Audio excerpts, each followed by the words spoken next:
it's morning, noon, or night for you when you hear this recording, I welcome you to the adventure of creating a future with more glamour, more elegance, more money, and more sex, and not necessarily in that order. Woohoo! Who wouldn't like to have more of that? Of course, maybe there would be some people who are satisfied with the quo and the qua and the way they are, then this radio show is not for you. Anyway, I was really if I can speak, I have like so many things in my head. Have you ever had you've had 15 things in your mind and you want to say, and then it comes out like, blah, and you can't even talk? Well, that's sort of how I am today because I'm so excited and there's so much going on. And what if you didn't ever have to feel like you're alone? What if that's a choice? Bum, bum, bum. God, I wish I had a band behind me. Wouldn't that be cool? My dream to have a show like David Letterman or Johnny Carson, even better. I love the Johnny Carson show. I don't know if any of y'all are old enough to remember that, but if not, Google it. And Doc Severinsen, it was awesome. They were like this team that had this late night show and all these really cool people. And I think it was like the 70s and the 80s. But anyway, what if you never had to be alone? Or never had to not be alone, never had to feel that you had to be alone, or never had to feel you were alone? Let me emphasize this feel kind of thing, because to feel is like a thing. And I'm going to give you another idea. What if the thing that you're feeling isn't even real? Oh, what? How can you say that, Curry? My feelings are so real. I hurt. Ouch. My heart. Or I'm so sad. Or I'm so, these people need me. I have to give of myself and give of myself. And if I die, it doesn't matter because then they live. And I'm like, oh, give me a break. I have done that too many years. And it is just a bunch of crap that we create. We create this crazy emotional drama life. To what? For what reason? To feel we're alive? Feel we have purpose? What if we could create and live without being subject to feelings, without being subject to emotions, without being owned by feelings or owned by emotions or owned by thoughts? Would you like that? Because this is what I have begun to have.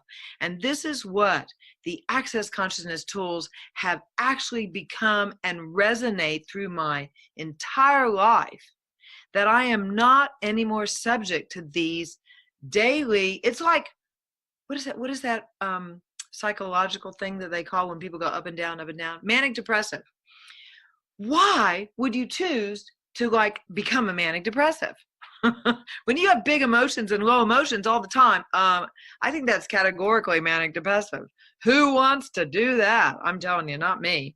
And I'm like, if you find yourself going up, down, like a really bad stock market, no, actually a really good stock market, if you know how to make money on the up and the down, which I would love to learn how to do. Oh God, please help me understand the stock market. Anyway, that's a whole nother story. I hope you understand it because there's lots of money to be made if your brain can understand how it works and you're ready to spend 20 hours a day at your computer. Anyway, so we carry on with feelings, thoughts, and emotions, feelings, thoughts, and emotions, feelings, thoughts, and emotions. And this is how we live our life. And then we die. Is that enough for you? Is that really enough for you? Well, it's not enough for me. And I am going forth into the future without caring so much about my damn thoughts, my damn feelings, and my damn emotions. Because guess what? When you care about something or someone, they own you. Boom, bada boom. Now, you may like that. I mean, you may be willing to be owned by your mother, father, sister, brother, husband. But then again, you may resist and react. Oh, I wonder if resisting to being owned by your boyfriend or your husband would cause a little drama in your relationship. Hmm, food for thought, Obi-Wan. Anyway, so this is really a new idea. Not new in the sense of like never been on the planet before, but this is an idea that is in the universe, that it is possible for us to function at a level above thoughts, feelings, emotions, and no sex. Or sex, but not very good sex.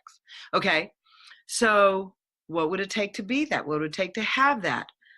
This is what we choose every day. And it's a choice. And it's in 10 seconds. Because why? Because if it's not in 10-second increments, then you're going to judge yourself for not being able to do it. Because doing this is the practice to becoming it. When you become more of a being that lives and moves and breathes through perceiving life, through receiving life, and then what the fuck is that anyway? But it's a different way of living here on this planet. It's a way of being in this reality, but not of this reality. It's about creating your own reality while you're here doing this, like whatever this sort of human experiment is. I'm not really sure how we got here and all that stuff. I know there's a lot of really cool fables about it. One in particular I love, which I wish the book would come out. It's called The Golden Planet. That's my favorite fable. But there are a lot of fables, and we all believe what we want to believe, and nobody's right, nobody's wrong, okay?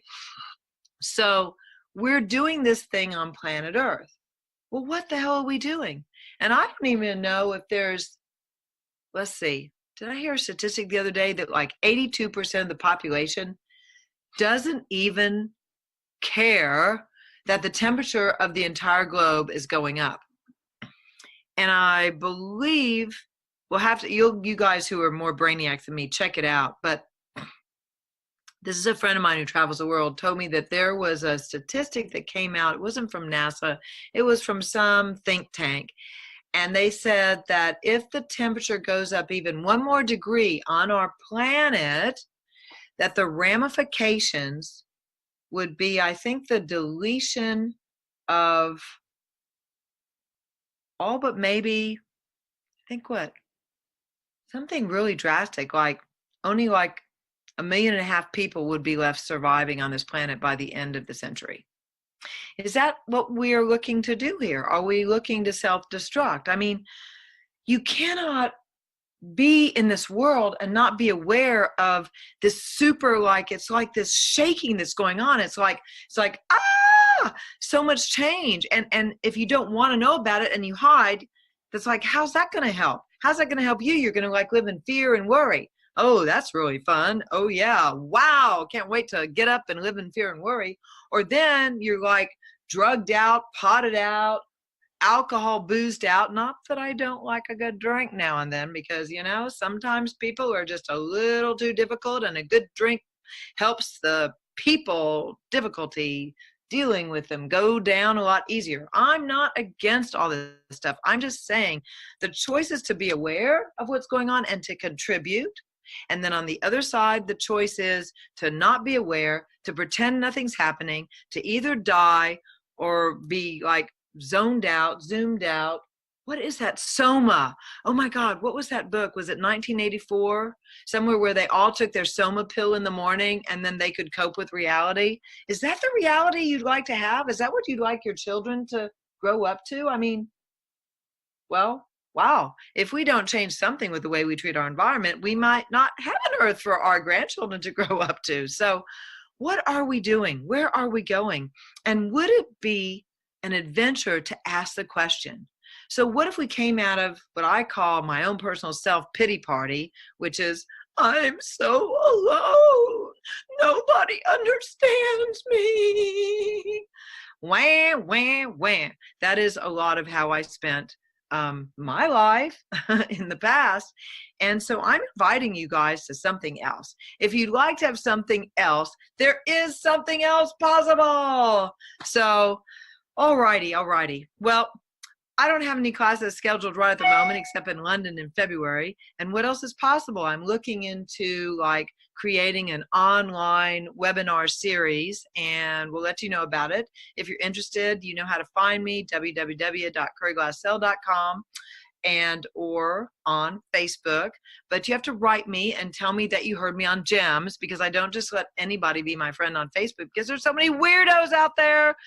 Oh my gosh, how does it get any better than this? So, all right, guys, talk to you next time. Bye-bye.